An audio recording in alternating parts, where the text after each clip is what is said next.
Ladies and gentlemen, we have our first ever balance patch for Shadowverse Worlds Beyond. We've all been speculating about how Zwei Games might approach this, but now the results are in. So let's dive into the changes to the individual cards, what that actually means for the meta, and yeah, let's take a look. Okay, so first of all, guys, I just think there's two things that stand out for me about that tell us something about their approach. The first thing is they've focused very heavily on buffs and no nerfs. Not even one, not even a single nerf, not even decline got nerfed. Now that tells me quite a lot about Zwei Games' strategy and approach. Every time you nerf a card in a card game, you have this psychological impact, right? Because people have paid for or they've invested in, even if it's an in-game currency, they've done something to acquire the card because it's good. And if that card then gets nerfed, it really leaves a sour taste. I know this coming from a game called Warforged, where we constantly used to get a new release, and a month later, all the good cards would get nerfed, and you never quite knew where you stood.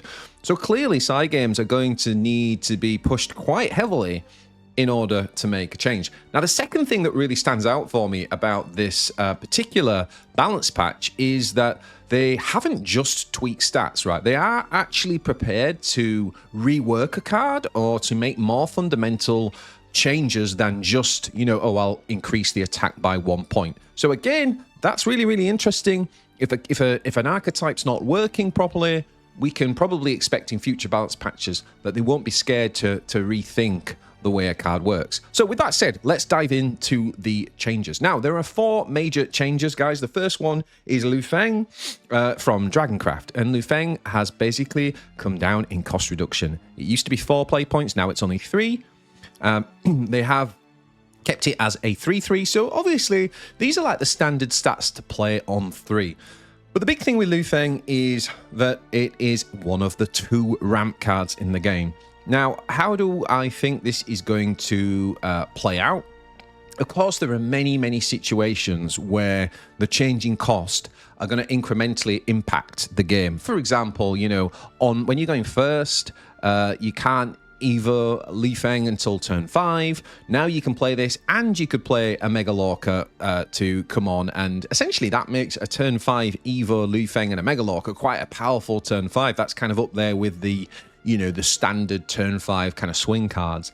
So there are these situations where it's going to make a big difference. The other big thing, though, is the secondary impact of being able to play Lu Feng as a 3-drop on 3, particularly when you don't draw Dragon Sign. Now, of course, you're not going to Evo and you're not going to get the ramp value, but at least you're not falling behind on tempo. So that should in itself lead to a little bit more consistency in the Dragon decks.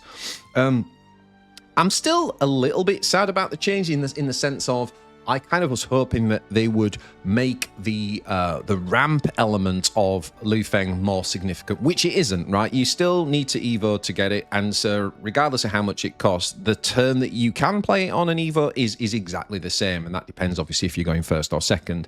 So I'm kind of disappointed that we still only got one kind of like solid, consistent ramp card in Dragon Sign, but as I say, I do think that we will see probably 3 of Lu Feng in most decks, and it's probably going to, like I said, incrementally impact the win rate of Dragon.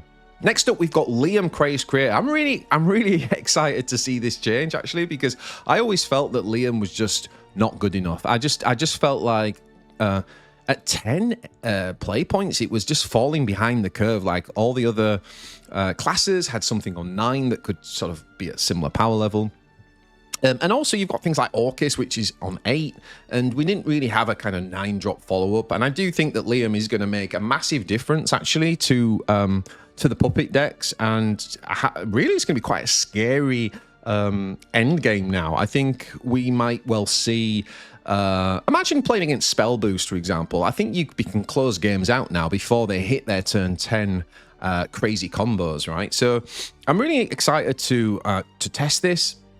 It has come down an extra 1/1 in terms of the attack and defense, but I think honestly, guys, in this game that is a very, very small trade-off to be able to get the overall effects of a card like Liam on turn 9. And the other thing I always like about Liam, and it's worth reminding you, you only need to Evo, you don't need to Super Evo. And actually that's something I'd like to see from a design going forward more often, which is these late game cards that benefit from a standard Evo rather than just Super Evo all the time. So yes, slight stat reduction, but I think that's a small price to pay for the cost change. Really excited for this in the puppet deck. Next up, we have the puppet cat. And speaking of puppets, they're going hard on this archetype. I'm guessing that their in-house data and analytics is kind of showing them that this is one of the weakest archetypes right now. So I'm glad that it's getting some support, because I also think puppet is quite a good generic, almost like a deck that can take on all comers and kind of a easier one to pick up. So I'm glad they're buffing it. The puppet cat, a card I never played, guys. I'm not going to lie. It used to cost 2, now it only costs 1. It used to be a 2/2, now it's a 1/1. So again, cheaper to play, stat reduction, that's fine. But what does it do? Well, the first thing is they've given it rush. So now it's a 1/1 with rush, helping you trade. I think that's very much acceptable. But the big thing is that the fanfare ability says if there's a super evolved allied follower on the field, not an enemy one, but an allied follower, then you add a puppet to your hand and you give the puppet +3 attack. Now, we all know a puppet is a 0 cost 1/1 with rush.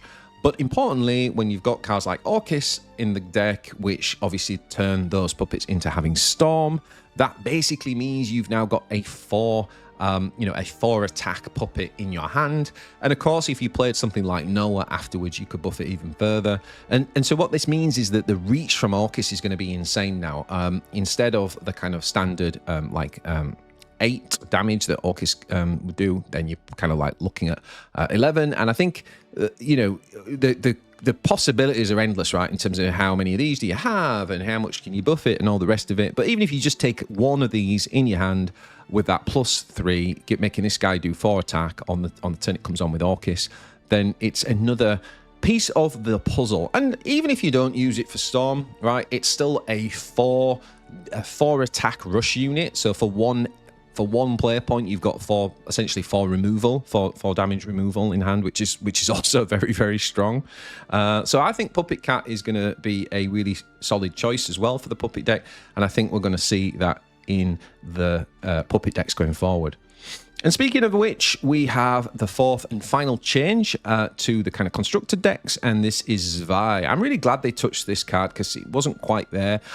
Basically, what they've done is they've given it an ability that once you evolve Zwei, it summons an enhanced puppet, which remember is a 3/3 with Rush. Now, essentially, this is making Zwei the Anangria of the class. Technically, it's probably slightly better than Anangria on board, but Anangria is still a better card because, it has that whole spell boost 3 element, and that's a key piece in what is essentially a tier 1 most broken combo in the game, which is, going off on 10 with declimb and all the rest of it. And Anangria plays a critical role in that build-up, which is why I still think that's a better card. But in terms of just raw stats and trading on the board, this is very, very competitive now with Anangria, if not slightly better. So I do think that Zwei is going to be really powerful, and it's going to be played heavily. So yeah, overall, the Puppet decks really been the focus of this balance patch. And a little bit of help to the Liu Fang, to the Dragoncraft as well with Liu Fang. Now, there were a couple of extra things that they changed. For example, they made some adjustments to Take 2. So the first thing they've done, which makes a lot of sense to me, is Jerobane. They've kind of got rid of Jerobane from the card pool. You can't play Jerobane in Take 2 anymore, and that makes a lot of sense because this is a great constructed card. It's very interesting in what it brings, but it can kind of just break the format a little bit with Take 2. So I'm really glad that they've got rid of that from Take 2. And in a way, it kind of makes it even more special as a constructed piece. So pretty cool. In addition, what they've done is just made some adjustments to the redraws. So Havencraft now is going to go from 2 redraws to 5 redraws, and yeah, that's it. That's pretty much it. So yeah, let me know what you think, guys, in the comments down below. Quite intriguing to see. They haven't kind of gone across all the classes. They've just kind of honed in on what is the one or two archetypes they really want to bring up. And clearly they've looked at the kind of 2 least performing classes and addressed that. So maybe that gives us a little bit of an indication about future balance patches. Maybe it doesn't. Maybe that's just the way they approach this one. It could be different next time. But overall, I kind of like that they've kind of gone in kind of carefully. I would say this is quite a careful balance patch. They haven't gone in and broken things. They've given slight uplifts to things, and I think that's promising, actually. I think that is promising. However, I 100% agree with, I know there's going to be some people who are going to be pretty outraged that things like declimb and stuff like that are still in the game. And so I can also understand that sentiment too, right? Like, we've had that in the game for 3 sets now, and it's been tier 1 this set, even without adding any of the new set cards. That should also be a little bit worrying, and I share that sentiment, that I think it's a great idea to focus on buffs over nerfs, but I still think you've got to, it should be more like an 80-20 approach rather than 100% buffs and 0 nerfs. I still think something to the rune approach could have been done. But I don't know, maybe that's just my bias. You let me know what you think down in the comments. I'm excited for one to get into the game once these go live in a couple of days. And yeah, appreciate the support, guys, as always. Take it easy, and if you enjoyed this one, check out this video next. Ciao for now.